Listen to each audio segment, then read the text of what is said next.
খাস জমিতে প্রশাসনের উচ্ছেদ অভিযান চালানো হলো। নোটিশ ছাড়া বুলডোজার ব্যবহার করে 6টি বাড়ি ভেঙে দেওয়া হয়েছে।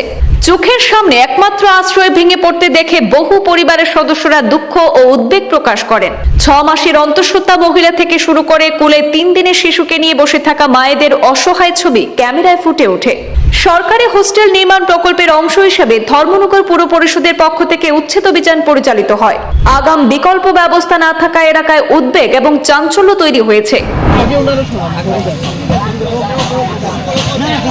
আমি কোথায় যাব? আমি কি করব? উত্তর ত্রিপুরা জেলার ধর্মনগর বিধানসভা কেন্দ্রের পদ্মপুর মহাদেব বাড়ি এলাকার 20 নম্বর ওয়ার্ডে শুক্রবার দুপুরে আচমকা উচ্ছেদ অভিযান চালায় ধর্মনগর পুর পরিষদ। বিশাল পুলিশ বাহিনী, মহিলা পুলিশ, বুলডোজার এবং পুরসভার কর্মীরা উপস্থিত থেকে খাস তথা সরকারি জমিতে দীর্ঘদিন বসবাসকারী 6টি পরিবারের বাড়ি ভেঙে দেন। উচ্ছেদ হওয়া পরিবারগুলির দাবি, তারা প্রায় 12 বছর ধরে ওই জমিতে বসবাস করেছেন। বাড়িতে বৈধ বিদ্যুৎ সংযোগও ছিল, এমনকি সরকারি ঘরও অনেকে পেয়েছেন এবং সেই ঘরও তৈরি করেছেন সেই জায়গায়। ক্ষতিগ্রস্তরা জানান, সম্প্রতি জেলা শাসকের কাছে গেলে আশ্বাস দেওয়া হয়েছিল যে বাড়ি ভাঙা হবে না, অথচ কোনো আগাম নোটিশ বা লিখিত নির্দেশ ছাড়াই হঠাৎ করে বাড়ি ভেঙে দেওয়া হয়েছে। সেই সময় ঘটনাস্থলে উপস্থিত ছিলেন ধর্মনগর মহকুমা শাসকের দপ্তরের 2 ডেপুটি কালেক্টর জিনিয়াস দেববর্মা এবং প্রশান্ত ভট্টাচার্য। সাংবাদিকদের একাধিক প্রশ্নের উত্তরে তারা মন্তব্য করতে রাজি হননি। উচ্ছেদ অভিযানের সময় হৃদয় বিদারক দৃশ্যের সৃষ্টি হয়। চোখের সামনে ভেঙে পড়ে বহু পরিবারের একমাত্র আশ্রয়। 6 মাসের অন্তঃসত্ত্বা মহিলা থেকে শুরু করে কোলে 3 দিনের শিশুকে নিয়ে বসে থাকা মায়েদের অসহায় ছবি ফুটে উঠেছে, যা এলাকায় তীব্র চাঞ্চল্য তৈরি করে। স্থানীয় সূত্রে জানা গেছে, উচ্ছেদ হওয়া জমিতে সরকারের পক্ষ থেকে একটি শিলান্যাস ফলক রয়েছে, যেখানে 100 শয্যার মহিলা হোস্টেল নির্মাণের কথা উল্লেখ আছে। তবে দীর্ঘদিন বসবাসকারী পরিবারগুলির পুনর্বাসন বা বিকল্প ব্যবস্থা না করে কেন উচ্ছেদ অভিযান চালানো হলো তা নিয়ে প্রশ্ন উঠছে। সোশ্যাল ওয়েলফেয়ার দপ্তরের এক কর্মকর্তা আবিদ হোসেন ঘটনাস্থলে উপস্থিত থেকে জানিয়েছেন, বসবাসকারীরা বারবার কাজ করতে বাধা দিচ্ছিলেন। সেই কারণে মহকুমা শাসকের কাছে একটি পিটিশন দেওয়া হয়েছিল। সেই আবেদন অনুযায়ী আজ উচ্ছেদ অভিযান চালানো হয়েছে।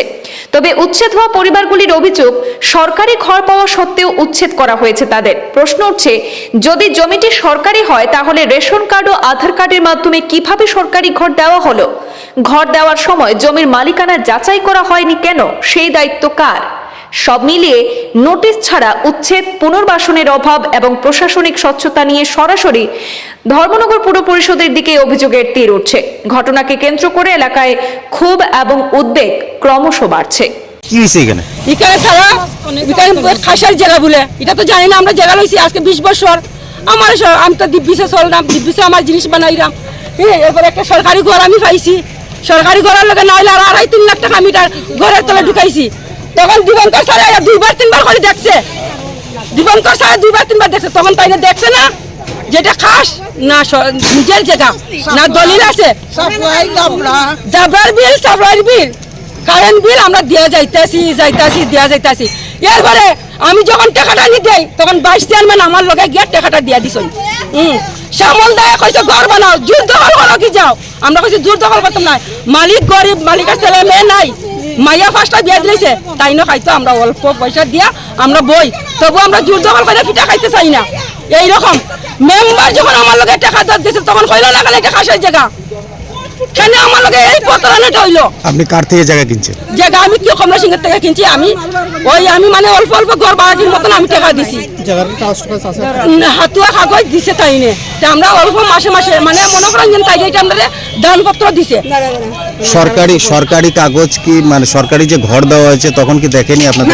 না দেখে না, দেখছে না। আর ওদের দিবঙ্কর আইয়া দিছে ঘর। এই যে আজকে আমার ছেলেটা আজকে 12 ফাইনাল রাইট করে কলেজে আমার ছেলেটা 2টা দিন আমি টাইম চাইছি, তার টাইম যে আমার 2টা দিন দাও, আমি একটা তান্ত্রিক জায়গা লই, তবু আমি সরকারি যাইতাম। আপনার কোনো লিখিত দিছে? দিবঙ্কর স্যার কানে রাত মানে বেলা 3 দিনের শিশু আমার ঘরে জন্ম হয়েছে। 3 দিনের শিশু আমার ছেলে লাগে ফেলা লাইছে লুকি, ফেলা লাইছে তুলি, সব আমাকে ফেলা দিয়েছে। কিছু আমার হাইট না। 3 দিনের শিশু আর কিছু না বলতাম। আমার 3 দিনের শিশু বাড়িতে বাইর করে দিছে। আপনি কোন ডিপার্টমেন্ট থেকে এসেছেন? Social education. মানে আপনি কোনো দায়িত্ব নেই এখানে? এখানে 100 বেডের ওয়ার্কিং উমেন হোস্টেলের জন্য সোশ্যাল ওয়েলফেয়ার সোশ্যাল এডুকেশনের জায়গা এটা। এই জায়গাটা এখানে 100 বেডের ওয়ার্কিং উমেন হোস্টেল হইব, জায়গা সোশ্যাল ওয়েলফেয়ার সোশ্যাল এডুকেশন। আজকে এভিকশন হচ্ছে, এতটুকু বলতে পারি। প্রপার্টি জায়গাটা কি গভর্নমেন্ট জায়গা? এই জায়গাটা সোশ্যাল ওয়েলফেয়ারের সোশ্যাল এডুকেশনের জায়গা, অ্যালটমেন্ট আছে আমাদের সোশ্যাল ওয়েলফেয়ার সোশ্যাল এডুকেশনের। মানে আপনি কি দেখতে এসেছেন যে এখানে দখল মুক্ত হচ্ছে কিনা? এটাই, আপনার নাম? এটা আমাদের ডিপার্টমেন্ট, মানে আমি সোশ্যাল ওয়েলফেয়ার সোশ্যাল এডুকেশনেরই। এখানে 100 বেডের ওয়ার্কিং উমেন হোস্টেল হওয়ার জন্য এই জায়গা অনেক আগেই আমাদের স্যাংশন করা আছে, অ্যালটমেন্ট আছে, শিলান্যাসও হয়ে গেছে। 4/9/2025 হয়েছে। বারবার কাজ করতে আসলে বাধা পাওয়া যায়, তো আমরা ইভিকশনের জন্য প্রেয়ার দিয়েছিলাম এসডিএম এর কাছে। আজকে ইভিকশন হচ্ছে, এতটুকুই আমি বলতে পারি। আপনার নাম? আবিদ হোসেন।